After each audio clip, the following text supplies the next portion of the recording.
For many travelers, Emirates and Dubai long seemed like a sure bet. A global hub, a vast route network, and the A380 as a symbol of comfortable flying. However, recent regional tensions have led to a more critical view of things. From what is currently apparent, what I saw and based on feedback from my community, the onboard product has not been downgraded. The greater risk lies in schedule changes, longer flight times, delays, or aircraft swaps. This report is therefore not a volatile crisis analysis. Instead, we ask a different long-term question. What does Emirates actually offer on the A380 in business class right now? Hello everybody from the upper deck of the Emirates Airbus A380. Those of you who have been following my channel know that this is not about praising airlines. I'm telling you when something is great. I'm also telling you when something is not great at all. The best example is probably my flight report about the Airbus A380 of Emirates on one of its first flights about a year ago to Edinburgh, and that turned out to be a not very positive report because I turned out to be one of the very few channels in the world who really talked about a significant flaw on that aircraft. Anyway, airlines change over time, they get worse, they get better in service and also interior design, etc. etc. So this is reason enough for a new episode of my long series about Emirates and Dubai. Here we go in 6.5 hours on Emirates Business Class on the Airbus A380 from Dubai to Frankfurt. Welcome to the Plane Insider. I'm Chris from Travel Sing Fly. Here you'll explore the world's airlines up close from economy to business and first class, filmed live on board, authentic and full of detail. You'll also discover stunning destinations across all continents and learn how to make premium travel possible through miles, points and insider know-how built over 25 years of experience. Honest, inspiring and entertaining. It's your inside view into aviation and travel. This is the Plane Insider by Travel Sing Fly. Subscribe now and let's fly. Before boarding, I went to the lounge, and here in Dubai, when it comes to Emirates, it's a really special experience because you don't have just a lounge, but you have a couple of lounges. Among them, there's the A Concourse Lounge, the biggest one in the world with more than 850 meters in length, really big. Then there's the famous Moët Chandon Champagne Lounge in Concourse B, where you get all kinds of different kinds of Moët Chandon champagne. And overall, it's a very good experience. There's already a few reports about the business lounges and also the first class lounges here on the channel. It's really worthwhile checking them out. Now I'm showing you a few pictures of the lounge and then we go on. Emirates operates several lounges in Dubai. For me, the finest one is the one in Concourse B. While not the largest, it's still huge and it features a health hub offering fresh, healthy dishes at the cold buffet, alongside numerous hot buffet stations. It also offers plenty of open seating and space, at least during the day, since peak times at the Dubai Transit Hub outside of crisis periods tend to be around midnight and in the early mornings. In contrast, the much smaller lounges in the distant Concourse C are often very crowded. The food and beverage selection is identical across all Emirates lounges. The B lounge now features a brand new section with numerous semi-private individual rest areas, but the only downside is the lack of ceilings or wall barriers separating it from the rest of the terminal, allowing noise to drift unfiltered into the lounge. The highlight here, of course, is the Moët Chandon Champagne Lounge. The incredibly long lounge in Concourse A is also worth a visit. Free sleep masks used to be available everywhere, but those days are gone now. On the plus side, there's now wireless charging at the seats. Regarding baggage rules, you have to be careful when flying Emirates as they allow only 40 kilograms in business class. If you're not aware of this, you could easily end up paying hefty excess baggage fees. For sturdy, checked luggage on this trip, I used the Level 8 Voyager suitcase with a matching cover, invaluable for packing a few bulky items and featuring wheels that practically find the check-in counter on their own by now. However, the star of this trip, with flights across the Arab region with Qatar Airways and Emirates, was Level 8's dark grey aluminum carry-on Gibraltar, which I often take along for important occasions. I paired it with Level 8's backpack Atlas as a personal item, which is capable of holding a surprisingly large amount of heavy gear. Level 8's aluminum carry-on not only has the same reliable wheels and looks truly elegant with its sleek finish, but it's also just as well made on the inside as it is on the outside. It features individually removable dividers and an interior space that can be used extremely efficiently, ideal for a 3-day trip. The sturdy handles can be extended to 7 different heights and provide a firm grip instead of wobbling. Especially on a trip like this, where I flew with multiple airlines in just a few days, moved between hotels, airports and lounges and balanced leisure time with official appointments, I really appreciate my Level 8 system. The individual pieces work together seamlessly and are absolutely reliable. If you're planning a trip yourself, Level 8 is currently running its season sale with attractive discounts. You'll find the link in the video description below. Have fun shopping and enjoy some truly excellent luggage. Boarding in Airbus A380 in general is already quite an event. First of all, the vast number of people that fit in a plane like this is quite impressive, but then also business class is mostly on the upper deck, and also in Emirates it's on the upper deck, and either you just enter the plane directly onto the upper deck, or you, like today, you enter on the main deck and then you walk up the stairs, and that's quite an event. I mean, I've been on this plane many times already, also in business class many times, and it never gets regular feeling. It's always really special for me, and I want to keep that also that way. Anyway, after we boarded, there was a welcome drink that was a choice of a few options: orange juice, the Vitality Boost drink, and also champagne, and that is Veuve Clicquot non-vintage champagne, but really a very nice brand, very good champagne. Then they handed out the menus. There's a food menu and also the wine list. Very nice. Of course, we're gonna have a close look at that later on into the flight. And then they handed out slippers, or actually that was already by the seat. There was slippers and eye mask. And then they handed out something that is really special, and that is this here. An amenity kit. And you would say now, well, it's business class, it's normal to have one, but no, it's not so much when it comes to Emirates, because they have a very special policy when it comes to the amenity kits. On an 8-hour flight to Edinburgh, for example, I did not get one. On this 6.5-hour flight to Frankfurt, I do get one, and I will tell you later why that is. It's a very good amenity kit, but only, of course, if you get one. Also, we recommend you keep your shoes on for takeoff and landing. Please fasten your seatbelt whenever the sign is on. Emirates has the biggest fleet of Airbus A380s worldwide, the biggest aircraft, of course. And they have more than 120 aircraft of that type, but they don't look all the same inside. This one is like a medium old design, not too old, not too new. The tablet is quite new, quite refurbished. And then you have another type that has old tablets, for example, older screens. And then you have a very new version with very new screens, for example, new TV screens, very nicely done. Then you have a few A380s that have no first class at all. There you would have economy class on the top of the upper deck, very nice, but also at an extra charge. And then you have also the A380s that have a premium economy class, and some don't. So there's quite a big variety of interior designs of the Emirates A380. Now, of course, all of them have the same kind of bling bling feeling that comes with business class on Emirates, with this kind of fake wood imitations and so on. So you get the bling bling feeling for the bling bling price, because the price of business class in Emirates is always quite high.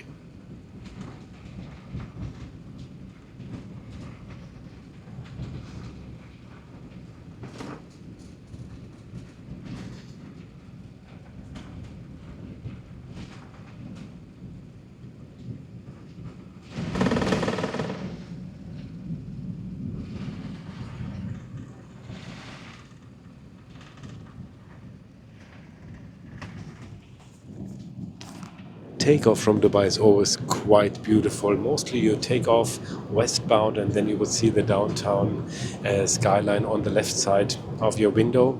And especially if you go southbound, let's say to Africa, South Africa, then you see even more. You just pass by the downtown, and just after Burj Khalifa you would turn left and see even more of downtown. So really very beautiful. However, of course, the weather has to be good.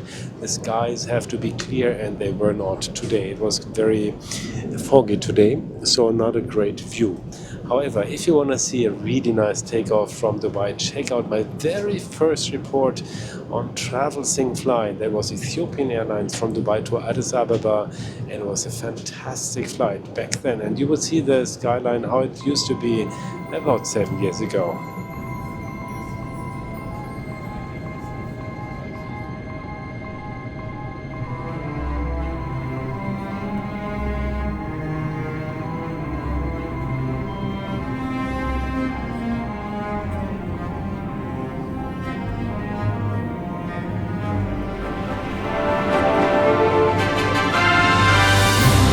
In the beginning of this flight report, I talked about the mysterious policy that Emirates has for their business class amenity kits.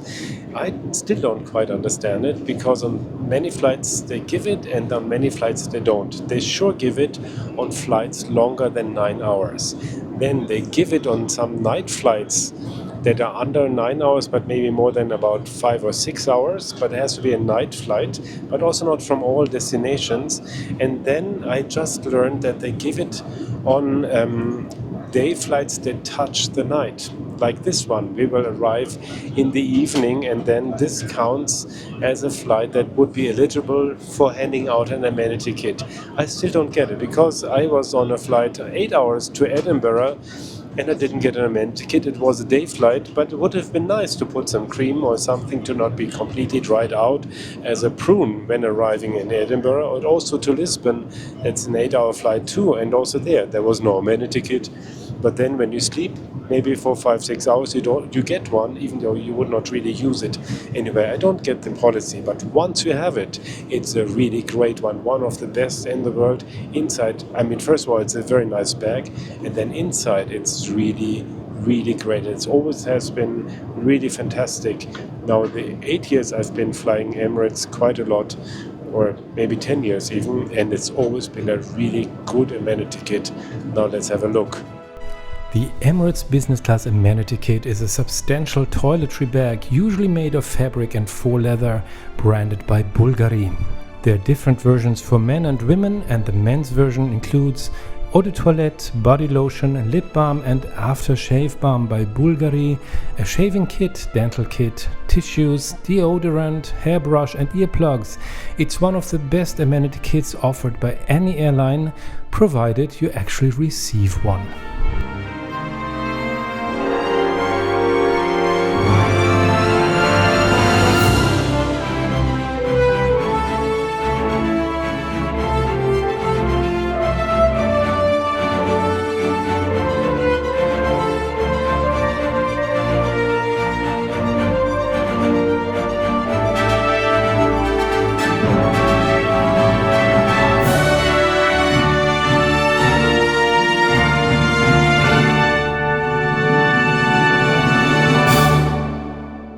We're still climbing to our cruising altitude, and I'm sure they're gonna take the orders in a moment for lunch. So this is the moment to have a look at the menu. So they have 3 kinds of appetizers, 3 kinds of main courses, 3 kinds of desserts, and then also cheese board, fine luxury chocolate, so there's pralines, and of course they have also light snacks and bites in the onboard bar. There's an onboard bar, of course we're gonna check that out later. Then they have something that separates them quite a lot from Qatar Airways, for example. They show all the drinks, including all the alcoholic drinks, on the food menu, and that's almost scandalous, because for example Qatar Airways has only the non-alcoholic beverages on the food menu, and everything that has to do with alcohol is on the wine list. So the passengers from Arabic, especially Muslim and Islamic countries, don't have to look at alcohol at all. Isn't that great? Well, Emirates does not give that favor, so we have all the cocktails and spirits, also also on the regular food menu. And when we come to the drinks, there's a big list of cocktails and mocktails. 6 mocktails, 12 cocktails, all kinds of spirits and liquors and aperitifs and whiskeys and cognac. So that is really quite spectacular. And then the wine list is also quite nice. And the wine list is quite special because Emirates has a great wine expertise. They have their own wine cellars in southern France. They invested more than $1 billion in their wines for the future. And they also really plan their wines. They have a few wines there, some bottles there that are planned for 10 years later to be served 10 years later, especially for first class. In first class, they have quite often some wines that are like $500 a bottle. So that is really quite special. And also, I find it quite special that especially airlines like Emirates, Etihad, and especially Qatar Airways from a very Muslim country, like quite strongly Islamic country, they have wine lists that all the other airlines in the world don't have. They have the most expensive alcohol and they don't want to drink it. So that is a very funny and ambiguous thing. I find it just hilarious. Anyway, I love drinking them on the flights. So here we have Veuve Clicquot as the champagne. Then there's 2 kinds of white wines, 2 kinds of red wines, and one really very nice one I see already. It's a Tenuta Luce from Tuscany, so I'll have to try that one. And they have 20-year-old Tawny port wine, and that is the one from Sandeman.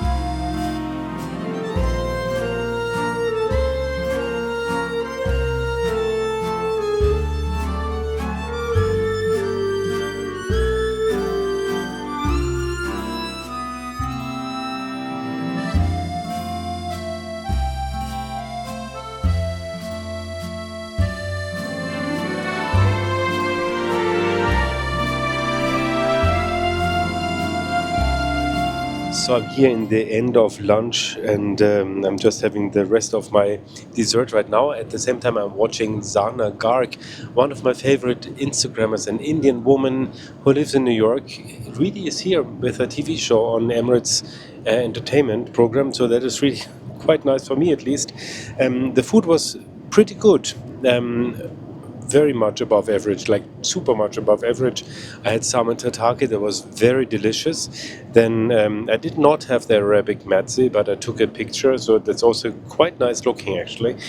The lamb was not so amazing, it was rather dry, and that's actually the difference maybe between Emirates and the big competitor in the Gulf region, and that is Qatar Airways, because they always give an extra sauce and you always have it very nicely presented. Also here the desserts, very good actually. Maybe not perfectly presented, but very good. So the competitor Qatar Airways is just a little bit above Emirates, so to speak, but not so much actually.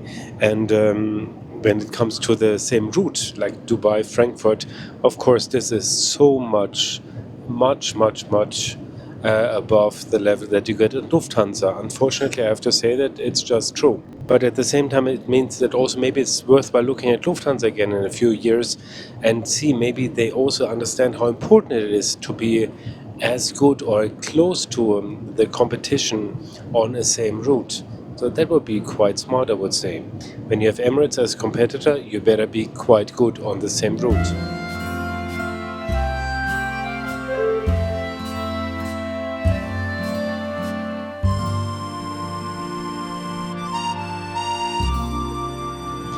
One very important thing that many airlines really completely underestimate is the communication with the customer, and Emirates really knows how to do that in economy class even, but mostly of course in business and in first class where there's not so many passengers.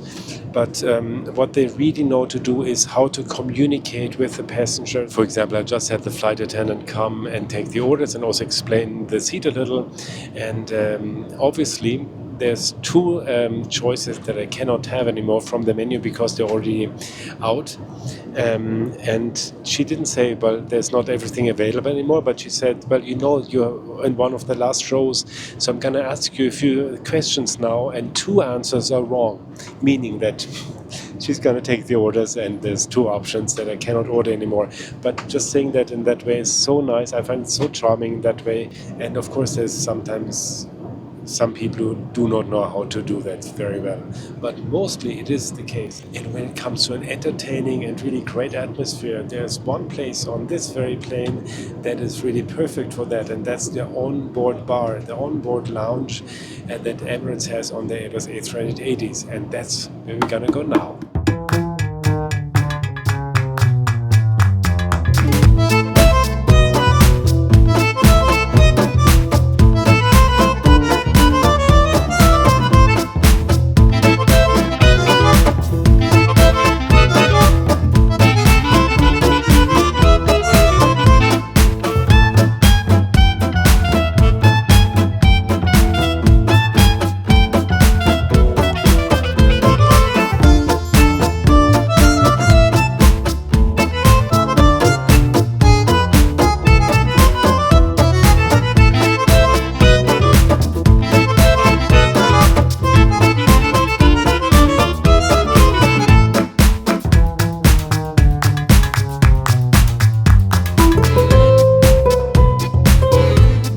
A380, the seat is really comfortable when it goes down to bed position, because one of the armrests goes down onto the same level of the seat, so you get a wider bed surface, and it's really very nice. Also, you can turn around very easily, and that is not the case on the A350, where you find yourself almost cuffed onto your seat, and because they're both armrests don't go down, and that is actually really sad.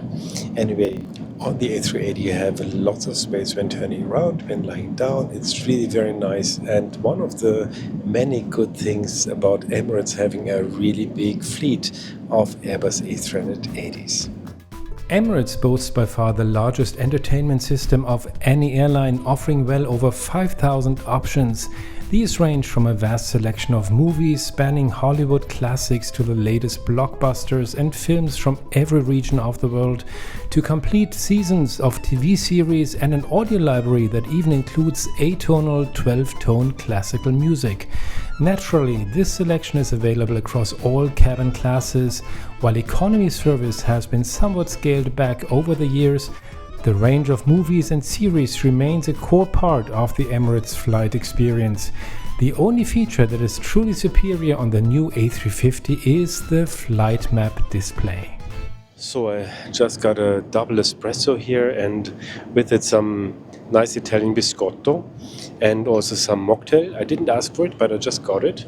So that is really nice. And overall, also now I had a nice talk with another flight attendant here, and just the way how they interact is really, really very good.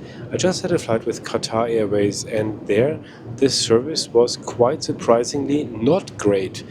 They even didn't get through the whole menu within 5.5 hours of flight, so it was rather surprising, rather shocking, to be honest. And still, it was not also a nice interaction between passenger and flight attendant. And here, I feel really, really welcome and seen as a person, and that I think is like the best thing you can ever do, and especially in business and first class, that you feel you're a guest and this other person is a host, and they know how to live hospitality. So that is really quite amazing.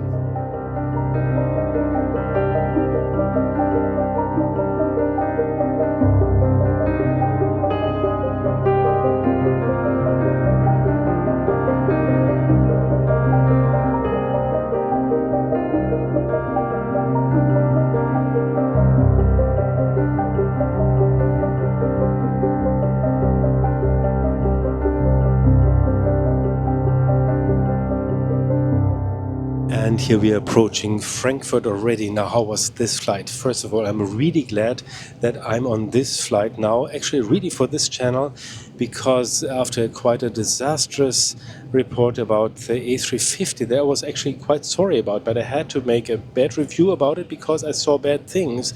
And here I'm back on an Emirates flight where I see what Emirates is about, and that it's actually a very good airline when it comes to flights on an Airbus A380. Once you're on a flight on Emirates A380, it's a really good product in first class, business class, also in economy class, by the way. But what was maybe most outstanding was the crew here, and that is of course not dependent on any aircraft, that is dependent on persons. And here I had, for example, my flight attendant here called Amina, who was just fantastic. They of course work after a rule book, after a guidebook, so to speak. They know, however, also how to communicate with the passengers. They have their own personality, and they're also encouraged by the airline. As far as I heard now a couple of times already, they're encouraged to also bring their own personality out towards the passengers in a nice way. And here I had a flight attendant who was really very polite, very proactive, but also really entertaining, and I could see this is my host for this flight and I'm her guest, and that was such a nice feeling, not being just number 1, 2, 3, but there's some communication possible, and that makes a big difference actually. Then when it comes to the catering, the food was really very good. I mean, of course, there could be still a tiny bit even better, but it was really the absolute top level.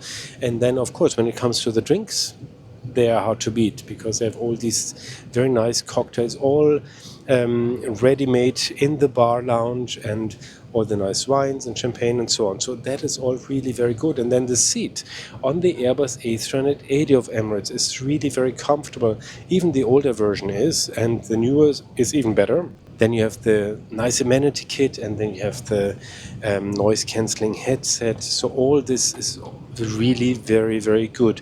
So altogether, once you're on an Airbus A380, it's a great experience. It's not the same on a Boeing 777, especially the old version with 2 seat configurations. And unfortunately, also the Airbus A350 that has some major flaws in business class. But this one is really very nice. And there's more than 120 Airbus A380s in the Emirates fleet. Just make sure you fly on one, and then you're gonna have a great experience as well.